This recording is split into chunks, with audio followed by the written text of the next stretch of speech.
ఇక్కడ తొర్రూరు టౌన్లో ఉన్న ST hostel school and college సంబంధించిన విజిట్ చేయడం జరుగుతుంది. మిత్రమా, నేను చెప్పడం కన్నా మీరు చూసింది బాగుంది, మీరు చూపించేది బాగుంది. నేను చెప్పనక్కర్లేదు, మీరు వీడియోస్ చూపించేస్తే చాలు. ఈ ప్రభుత్వానికి అని ఇక్కడ ఉన్న డిపార్ట్మెంట్ వాళ్లకు సిగ్గుచేటు, చాలా బాధాకరం. పాడుబడ్డ బిల్డింగ్లు అంటే ఎస్టీలు ఎక్కడ ఉండాలనేది గవర్నమెంట్ పక్కా నిర్ణయించుకొని ఉంది. పేరుకు పైన పటారం లోను లొటారం అనే విధానాన్ని అవలంబిస్తూ ఎస్టీలు ఎప్పుడు కూడా కిందనే ఉండాలి, మాకు ఓటేస్తూ ఉండాలి, బాంచన్ దొర కాల్ముక్త అనే విధానంలో ఉండాలనే ఉద్దేశంతో రాబోయే భవిష్యత్తు కూడా పిల్లలు చదవద్దు, రాబోయే భవిష్యత్తు కూడా వాడి గ్రౌండ్లోనే ఉండాలి. వాడు చక్కగా గట్టిగా తయారైతే రేపు ప్రశ్నించడం స్టార్ట్ అవుతాడు, హక్కుల గురించి అడుగుతాడని అనుకుంటాడో మరి ఏందో మరి. అందుకని వాళ్ళు ఎలా ఉండాలో అలాగే ఉండాలనుకొని గత ప్రభుత్వం అదే చేసి పట్టింది, ఇప్పుడున్న ప్రభుత్వం కూడా అదే విధానాన్ని ఉదరగొడుతుంది. నేను ఫీజులు పెంచినా, ఇది చేసినా, అది చేసినా అంటున్నారు. మరి ఏది చేసినా మరి ఎక్కడ ఉంది? ఇక్కడ డెవలప్మెంట్ ఎక్కడ కనిపిస్తుంది? పిల్లలు చదువుకునే రూమ్స్ ఎలా ఉన్నాయి? తినే తిండి దగ్గర ఏది లేదు, నాణ్యత లేదు. అలాగే పడుకునే చోట కూడా ప్లేస్ కరెక్ట్ లేదు, కింద పడుకునే పరిస్థితి. ఇక్కడ మనం వాడడానికి ఇక్కడ ఉన్న వాళ్ళకి చెప్తే బాధ. వాళ్ళకి ఏం చేస్తారు? వాళ్ళకి ఏదైనా నిధులు ఉంటే వాళ్ళు చేయగలుగుతారు. వాళ్ళు తెచ్చి ఆడిట్ చేసి చేయించాల్సిన బాధ్యత ఎవరిది? ప్రభుత్వాలది, ఉద్యోగస్తులది. ఇక్కడ ఉన్న ఎమ్మెల్యే, స్థానిక ఎమ్మెల్యే పెద్ద పెద్ద ఉదర కొడతారని మాట్లాడుతున్నారు. మరి ఏం చేస్తున్నారు వీళ్ళు? ఇక్కడ ఎమ్మెల్యే ఏం చేస్తుంది? గత ఎమ్మెల్యే ఏం చేసిండు? గతంలో మంత్రి చేసిండు. సిగ్గు శరాలు లేవు, మానవ మర్యాద లేదు. ఎస్టీల ఓట్లతో గెలుస్తారు, ఎస్టీల పనులు చేయాలని సొయ్యి కానీ ఈ కానీ లేదు. ఇప్పుడు ఒక మంత్రి గారు పోతే ఆ మంత్రి గారు అన్నారంట, ఈ మంత్రి దగ్గర పోతే ఆ మంత్రి దగ్గర పోమంటే, మరి ఈ జిల్లాలో పుట్టినవు, ఈ ఏరియాలో ఉండేదానివి, ఒక ఆడిబిడ్డ అని చెప్పేసి కష్టాల కోసం వస్తే వాళ్ళకి పట్టించుకోవాలని పోయి ఆడికి పోవని చెప్పడంలో నువ్వు మాత్రం మంత్రి పదవి ఎందుకు ఉంచుకున్నావు? నీ జిల్లాకి మంత్రివా, ఈ రాష్ట్రానికి మంత్రివా అనేది నువ్వు తెలుసుకోవాలి. ఆమె ఎవరు అనేది మీకు నేను చెప్పనక్కర్లేదు.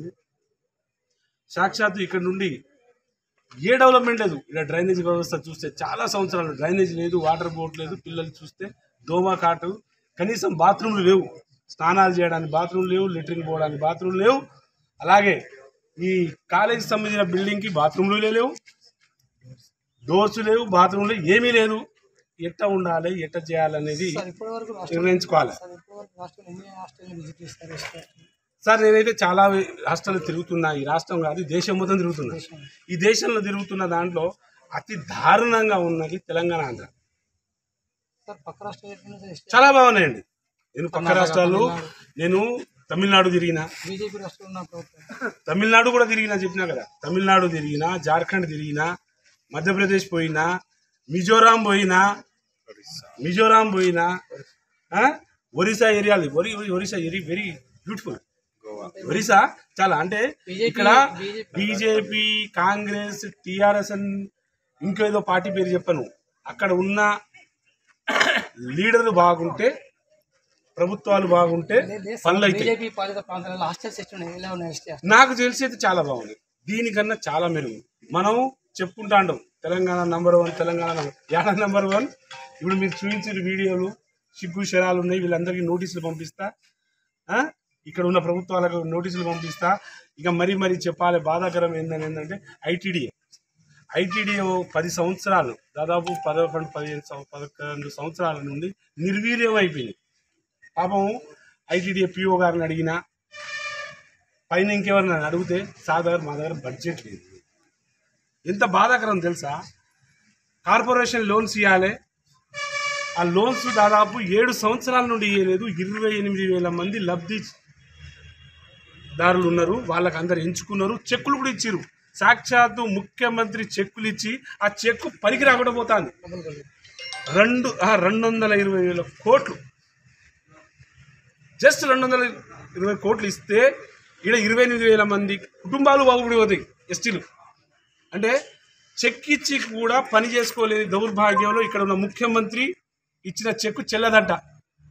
దీనికన్నా దౌర్భాగ్యం అనేది ఇంకటి లేదు. నేను దాన్ని కూడా కనుక్కున్నా, రివ్యూ చేస్తున్నా. ఇప్పుడు దానికన్నా ముందే అక్కడ నుండి కంప్లైంట్లు రావడం వల్ల అక్కడ నుండి నేను డేటా తెప్పించుకున్నాను. డేటా తెప్పించుకుంటే వాళ్ళు చెప్తున్నారు. ఇక ఐటీడీఏ గురించి చెప్తే ఐటీడీఏలో ఫండ్ లేదు. ఏది చేసినా సెంట్రల్ ఫండ్ వచ్చే రూపాయి దాంతో పని చేయించుకుంటారు తప్ప స్టేట్ ఫండ్ నుండి దమ్మిడి లేదు. పోనీ సెంట్రల్ నుంచి వచ్చే రూపాయిని కూడా కరెక్ట్ వాడుకొని వీళ్ళు డెవలప్మెంట్ చేసుకుంటే బాగుంటుంది. దాన్ని వేరే రకానికి మార్చుకొని ఆగం చేసుకుంటున్నారు అనేది అభియోగం ఉంది. మేము గతంలో సెంట్రల్ గవర్నమెంట్లో కూడా మేము రివ్యూ చేయడం జరిగింది, స్టేట్లో కూడా రివ్యూ చేయడం జరుగుతుంది. కానీ చాలా బాధాకరం, ఇలాంటి స్కూళ్ళు కాలేజీల నుంచి పిల్లల్ని ఉద్ధరించేసి రేపటి పౌరులు చేయాలనుకునే ఆలోచన ఈ గవర్నమెంట్ చేస్తుందంటే చాలా సిగ్గుచేటు, బాధాకరం. బుద్ధి సిగ్గు శరాలుంటే ముందు ఈ స్కూళ్ళలో ఒక పూట పడుకోండి. ఇక్కడున్న స్థానిక ఎమ్మెల్యేలు ఉండొచ్చు, ఇక్కడున్న మంత్రులు ఉండొచ్చు, ఇప్పుడున్న అధికారులు వచ్చి ఒక పూట పడుకొని మీ సభాస్గా కనుక లేచిపోతే మా వాళ్ళు అక్కడే ఉంటారు. లేదు మీకు అది పడుకోలేము ఉండలేము అనే పరిస్థితి ఉంటే బుద్ధి తెచ్చుకొని ఇమీడియట్లీ పని చేయకపోతే ఖచ్చితంగా మీ అన్నీ ఎక్కడెక్కడ ఉన్నాయో అన్నీ మీకు నోటీసుల ద్వారా పిలుచుకొని మిమ్మల్ని అందరినీ ఢిల్లీ గుంజుకోపోవడం ఖాయం.